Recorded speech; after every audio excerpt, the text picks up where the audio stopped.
ये कैसे कह सकते हैं? जब हम बदायूं में हर वक्त उपलब्ध हैं तो चली गई क्या होता है? टिकट ना मिलने का मतलब ये बिल्कुल नहीं है कि आप उस जगह को छोड़ दें।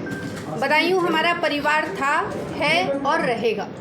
एक बेटी की तरह बदायूं के परिवारजनों की हमने सेवा की है और उस सेवा को मैं आजीवन उसी तरह से निभाती रहूँगी। तो चली गई हूँ कहना हमें लगता है गलत है। शिवपाल कह रहे हैं कि आप उनकी पार्टी में आने जा रही हैं, वोट करेंगी, उनके लिए चुनाव लड़ाएंगी। इसको किस तरीके से देखती हैं? उनका देखिए, राजनीति में हमें लगता है आज के दौर में हमारे जैसा स्पष्ट नेता आपको अभी तक नहीं दिखा होगा। अगर हमने किसी चीज़ को कहा कि ये संघमित्रा मौर्य कह रही हैं तो संघमित्रा मौर्य उससे पलटी नहीं है और संघमित्रा मौर्य तो खुलकर जो करती हैं। क्या आशय शिवपाल जी का ये कहने का? फिर ये पता नहीं किस मूड में कह रहे हैं, हमें नहीं पता है।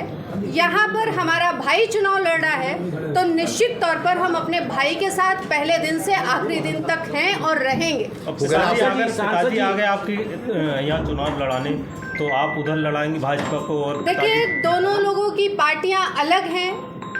मैं जिस पार्टी में हूँ मैं उस पार्टी की बात कर रही हूँ। मैं अपनी पार्टी के साथ हूँ। हमारी पार्टी से हमारे बड़े भाई को टिकट मिला है बदायूं लोकसभा में, तो मैं उसके साथ हूँ और मैं उसी को चुनाव लड़ा रही हूँ, लड़ाऊंगी। अगर मैनपुरी से टिकट मिलता है आपको तो चुनाव क्या आप वहाँ लड़ने जाएंगी? पार्टी का निर्णय जो भी होगा वो मान्य होगा। जिस तरह से बदायूं के निर्णय को हमने माना है वैसे आगे भी जो भी निर्णय होगा वो सर्वोपरि।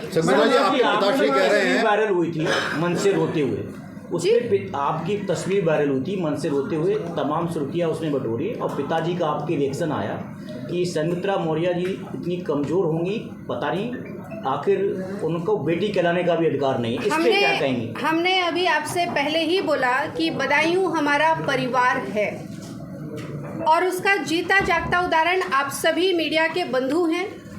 कोरोना काल, जब घर से किसी को घर में कोरोना हो जा रहा था, बाप बेटे तक को नहीं छू रहा था, उस वक्त संघमित्रा मौर्य एक बेटी और बहन होने का पूरा फर्ज निभाया।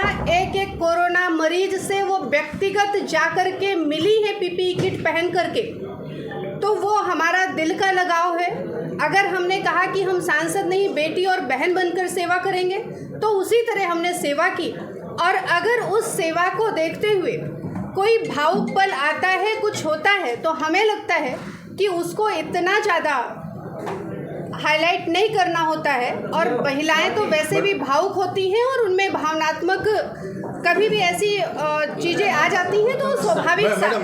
स्पष्ट एकदम जवाब हमेशा कहने जी बचाव करती हैं अपने पिता का। उन्होंने कहा कि बेटी कहने पे शर्म आती है। वो ऐसी पार्टी के साथ हैं कि जो आरक्षण विरोधी है। स्पष्ट एकदम आपका जवाब। देखिए, उस वक्त पिताजी का क्या बयान था, क्या सोच करके उन्होंने बयान दिया, मैं उस पर कोई टिप्पणी नहीं करूंगी।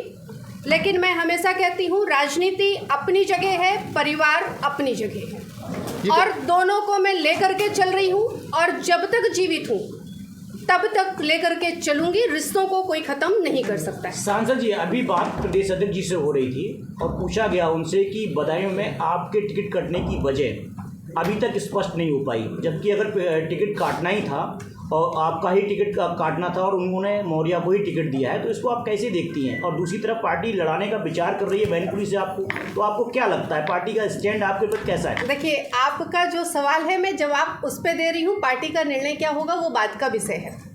अगर आपके सवाल के हिसाब से जवाब दूँ तो मुझे लगता है हमारे पार्टी का शीर्ष नेतृत्व शक्ति यानी मातृशक्ति पर विश्वास रखती है और उसी शक्ति पर विश्वास रख करके 2019 में बदायूं हमें भेजा था आशीर्वाद दे करके और बदायूं में कमल खिला। और अगर ऐसा निर्णय जैसा आपने सवाल में बोला, ऐसा निर्णय शीर्ष नेतृत्व का होगा तो निश्चित तौर पर वो भी शक्ति पर विश्वास होगा और मैनपुरी में भी कमल खिलेगा।